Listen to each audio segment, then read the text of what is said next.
Hello and happy binge break to you. I hope you are enjoying some much needed days off from school or work, relaxing, having a little hot toddy, cuddling up. If you're of age. Yeah, if you're of age, yeah, I guess.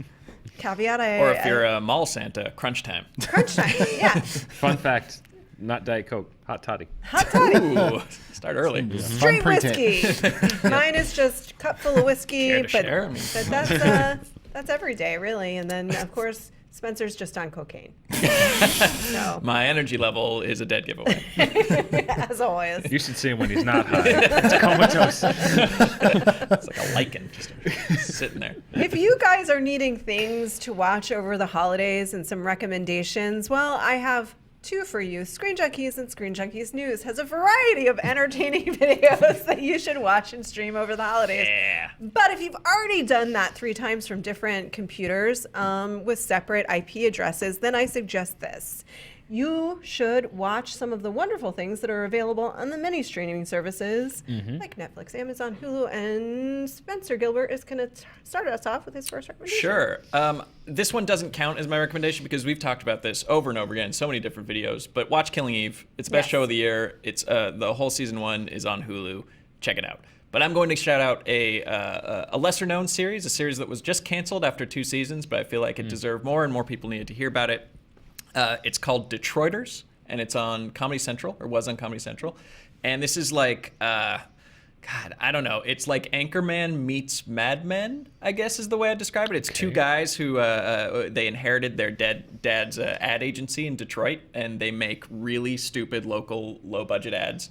And it's kind of a workplace comedy, but it really reminds me of like an Adam McKay silly, people will just start screaming and throwing things for no reason, but it's also smart sitcom that lasted for not long enough. It stars Sam Richardson from Veep and Tim something. He was a writer on SNL, but he did this. It is like a Lorne Michaels show, and it's just weird and silly. And like a lot of comedies these days, they don't try to make you laugh. They try to make you think.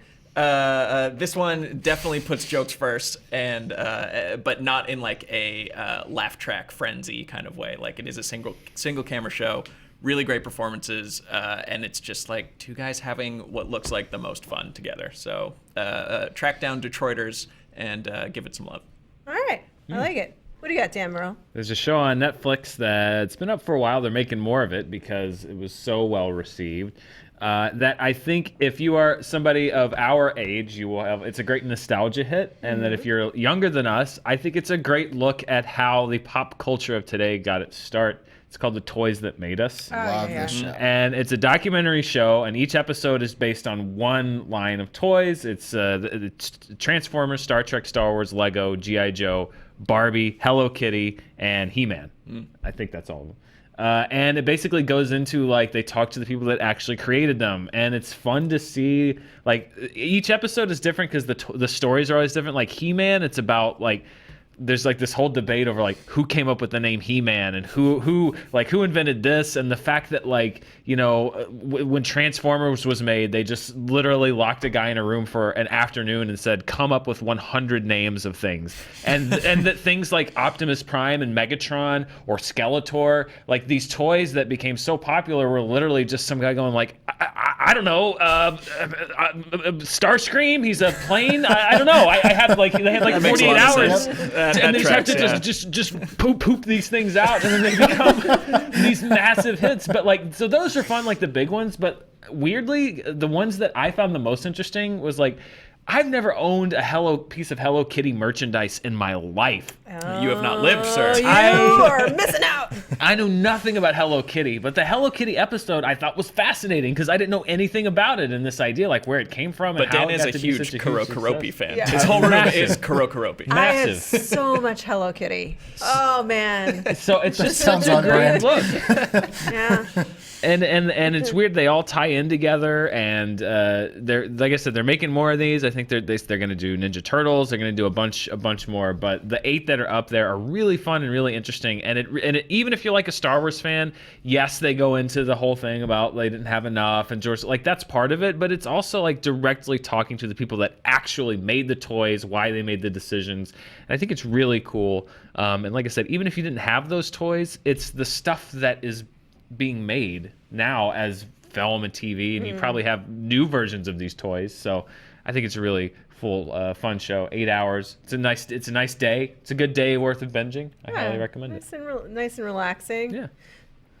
Philly business. So we talk about this all the time. There's so many shows that come on Netflix that you're just like, oh yeah, I've totally forgot about, like big shows. And I feel like one that kind of got glossed over a little bit this year was Lost in Space. It came out, I think, Memorial Day weekend, like the same weekend it was like Solo and some other stuff. I really enjoyed this show a lot. I kind of liken it to, it's kind of like almost Battlestar Galacta-ish. It's like taking something that maybe the original was like, what did I say?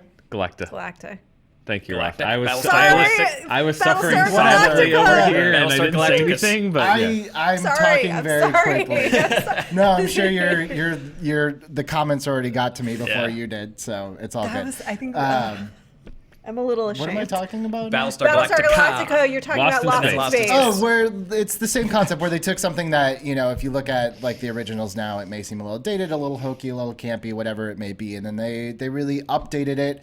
And you're speaking of the Matt LeBlanc movie, Lost in Which Space? I really do like that movie, but I'm also aware I've been told I like hot garbage. But this is the absolute Dan's face. Like, yeah, you. Sometimes. I've seen you munching on some trash sometimes. It happens. But this is the exact opposite of that, so don't worry. But I think it has a terrific performance by Parker Posey as Dr. Smith, which she is very snarky. I think it's like the perfect role for her. And also the thing about Netflix, when they do their shows, and we talk about how much debt they're in, like, at least I can see it on the screen in this show. The sets are incredible. The costumes are incredible. The special effects are, like, amazing. Like, I've seen movies in the theater this summer that had way worse special effects than this show does, but I feel like no one really talked about it when it came out. It just kind of came and went, so I would give it a shot. I'd heard people saying it was great, and then it was just in the glut of things. Right. I lost track of it. I watched the first episode and really liked it, though. Yeah, I think it's a little bit slower, a little bit more cerebral, like literally aesthetically very dark at times, but I think it's definitely worth a watch. So I'm going to talk about two that are, I think, best watched together. And they're going to sound like it's not fun, but it's so much fun. So this is The Love Me When I'm Dead and The Other Side of the Wind. So The Other Side of the Wind is the unfinished final Orson Welles movie, and which was crazy, which he was shooting on like weekends over the span of years and years and years, and just never finished it, never got it done for a number of reasons, legal and otherwise, which you will find out about when you watch The Love Me When I'm Dead. Now, the order that I watched this in, so The Love Me When I'm Dead is the documentary about the making of this final film, and then you get to watch the final film, which has gone through edits and like is pretty close supposedly to what he had in mind, though nobody really knew what was in his head. So The Love Me When I'm Dead is the documentary done by Morgan Neville, who also did the Mr. Rogers documentary this year. So Won't You Be My Neighbor, which was one of my favorite movies of the year so far.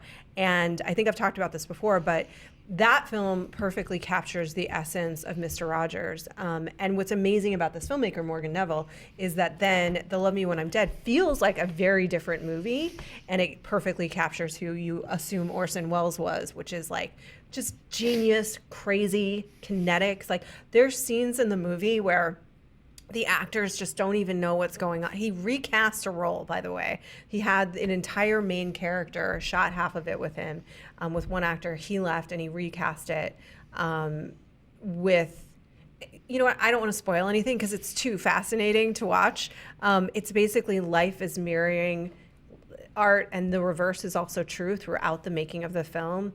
And he has, it's clearly about Orson Welles, and he always denies it because it's about this Hollywood director that's like sort of a big time director, and then he stops getting work and he's making art movies, which is like the story of Schmorson Welles. It's like how The Room isn't about Tommy Wiseau. Exactly. Like it's completely about Lisa. The Other Side of the Wind is completely about him. It's about Hollywood. It's his bitter hate letter to Hollywood, and love letter at the same time.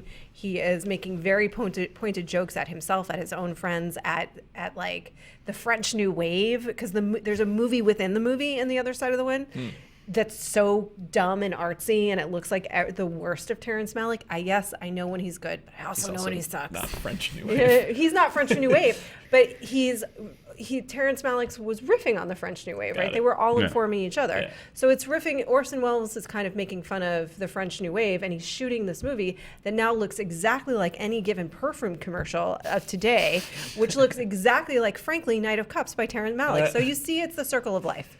What order should you watch his Chateau Maison commercial? Where should you work that in? So a fine ship. Right? Yeah, where did the peas come in? Where did Mrs. Fields' peas come in? If you haven't watched this, you really should. I do too. The Love Me When I'm Dead is one of my favorite documentaries this year, and this was a great year for documentary. It is truly, truly fascinating. I watched that first, and then I watched The Other Side of the Wind with that information, which I liked. I kind of want someone to do the reverse, to tell me what they make of it, to watch The Other Side of the Wind first, see what they make of it, and then watch the documentary about it. But if you like movie making Hollywood, if you like someone trying to sort of express themselves creatively, and if you want to hear that Orson Welles said this to an actor once, they're in a house, and he's like, "Oh, look up, there's midgets on the roof," and they're like, "What are the midgets? Where are the midgets coming from?" And he goes, "We're gonna shoot those in Spain," and walks away.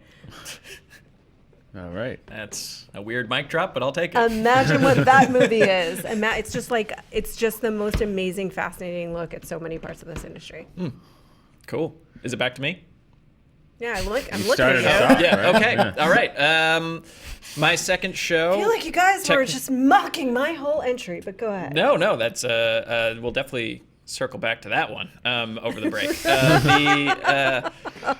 My second show / third is called I'm Sorry. It stars Andrea Savage, also from Veep.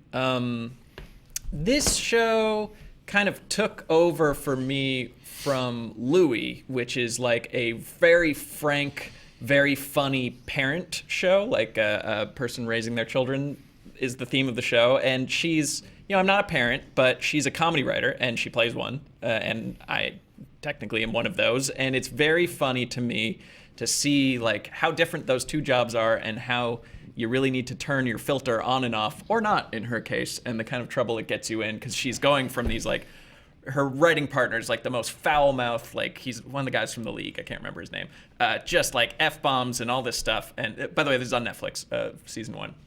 And to go straight from that into like a PTA meeting, or like into your daughter's recital, and just being like, fuck this, F that, and stuff like that. And the different situations she finds herself getting into them. It's really like kind of Curb Your Enthusiasm, in the sense that it's played very real, and the line between reality and the show is thin. It's on Netflix. Okay. It debuted on True TV, but it's really, really good and really, really funny. And it is, if you like that kind of like awkward person with no boundaries or limits, interacting with a very like uptight, West Side Los Angeles lifestyle, sure. Like Curb Your Enthusiasm, maybe an LA version of Louis. And the kid actor is like really one of the best little people in media right now. She's so funny. All right. So yeah, good. Check out I'm Sorry if you want some good awkward laughs. All right. Dan Murrell. My second pick comes with a couple of disclaimers. Number one, a friend of mine makes the show, so I have been a fan of his work for a very long time, from Channel 101 days, and I watched the stuff that he makes progress from people watching it and going like, what the hell is this, to loving it. It is definitely, my second disclaimer is that this is something that will very much be your thing, or very much not be your thing, and that's okay. It's an animated show. It's on Adult Swim. There was one season that was earlier this year, and then there's one that's coming out next year. It's called Hot Streets. 10 episodes. They're like Robot Chicken length, so they're like they're usually paired together, but they're shorter segments. And it's hard. You can't really explain it. It's nominally it's about these government agents that go around and solve crime with a talking dog named Chubby Webbers. Sure. The dog is voiced by Justin Roiland, who's a creator and does the voices of both Rick and Morty on Rick and Morty. But it's really just insanity. It's this super crazy animated show where it's just like, what if we made a crime show, but everyone was on acid? And just the idea, it's almost surreal. And I love it. I think it's so funny.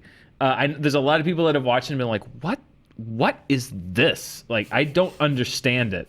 I get it. But this guy, Brian Weissel, he like just has the craziest, it looks like an old 80s like Funimation cartoon, but it's like, I don't know. I can't describe it. There is a character who's my favorite in the show named Peony Squeezy, who's a muscular talking bulldog who only says, "Hey!" Okay.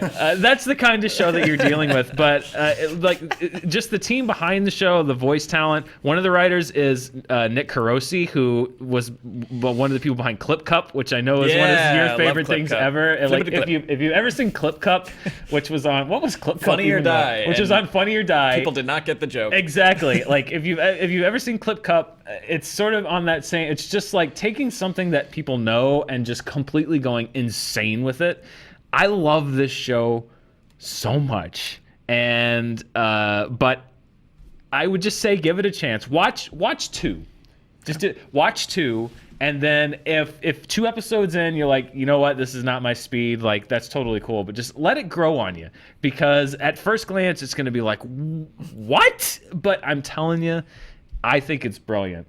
And okay. I hope that other people do. It's not a mainstream thing, I don't think, but it's super funny and super weird. Hot Streets. Okay. You can get it on like the Adult Swim. Like if you're a cable subscriber, I think you can get it on like the Adult Swim app, and then you can rent it on like iTunes and Prime if you don't have that. It's like $2 an episode or something. Like, just give it a shot.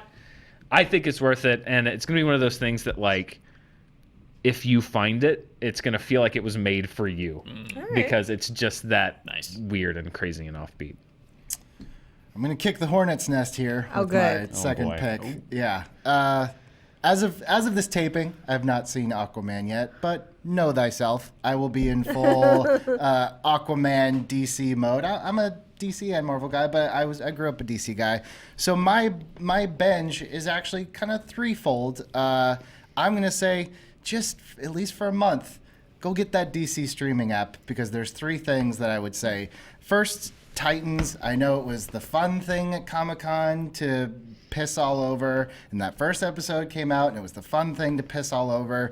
Find me any show that you love where the first episode is absolutely incredible compared to everything else, and that is a 1 in a million show. I think as the season's gone, I really enjoyed it. I actually didn't even hate the pilot either. The F Batman thing that was just so eye-rolling in the summer is a completely different context in the show than what that trailer was.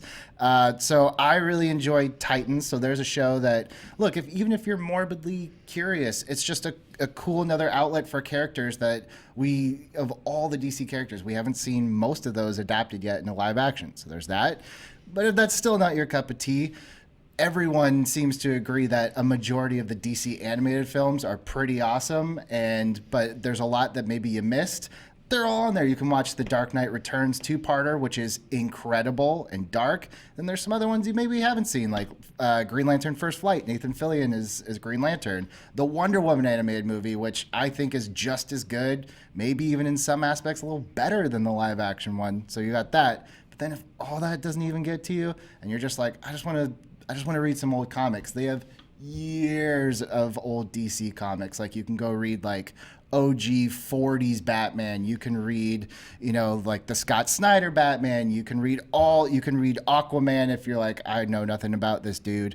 Plus they have DC Daily, which a lot of our friends are on that show, Clark and Hector and Marquia, and they just do cool interviews and stuff. So I would say if you are a DC fan, if you do walk out of Aquaman and you're like pumped and you want more, it's worth the $9 a month, even just to try it out for a month. Is it 9? Okay. I don't remember how I now everything's like PayPal automated. Yeah. Yeah. See, that's how they get That's how they you. get Yep, just ya. take That's how my they money. get ya. But it's worth it if you're even like a pinch of a DC fan. There's so much stuff to binge. Like you could spend all winter break just on that app. Cool. All right. There's many things to binge. I 17 different things are running through my head right now. But I actually just want to say this really quickly to inspire you once again to watch this Orson Welles thing, which is that he was basically inventing the documentary as a movie format. Like it had not been done, and he created it. We didn't see it out in the world before than other people did, but I think some of the context that we lose when we watch older movies is placing them in time and how innovative people were being at things that we're now used to seeing. Mm-hmm. That aside, if you just want to have fun, if you love food like I do, because almost all of what I binge is about food, Netflix has a whole array of lovely delights for you. You can watch Chef's Table. Yeah. You can watch the Great British Baking Show, which we've now been told is called something different. The Great British Bake Off. Bake Off, But yeah. I was reading this yesterday. It's called the Great British Bake Off in the UK, but over here there's a thing called the Pillsbury Bake Off. Okay. That's been going on forever, and they couldn't get permission to use Bake Off because that's like a thing, and so they had to change it to the Great British Baking Show. Oh well, that's you, why Poppin' Fresh. we've called it something different. But it's just pure. It's just so joyful. It I just really love is. that show. Salt, Fat, Acid, Heat That's is a good another one. one. That If was you good. just want to watch a woman love what she does, which is to make good food and then show it to you, it's great. If you love food. But if you love well-made television and comedy, I cannot recommend the second season of The Marvelous Mrs. Maisel enough. They've been able to expand on the characters they have. There's some great Tony Shalhoub in this season. She continues to evolve in her career and is having to face the difficult choices of somebody that wants a big career and then what that means for the rest of her life and her relationships. It's just fun to watch. It's a great show. So that's it. So much to it. watch. That's a lot to binge. Lots of binge. Get to it. Get to it. But first, watch everything available to you on Yes. Screen Junkies and Screen Junkies Plus if you love us. Screen Okay. Junkies. Junkies Plus. Oh, we're Plus. bringing it back, people. No! Let's Good launch God! it. Relaunch. Mary! Nope. News. It's going to be a long search if you're looking for stuff on Screen Junkies Plus. Damn it, Roth. Have a good holiday. I don't know what day it is today.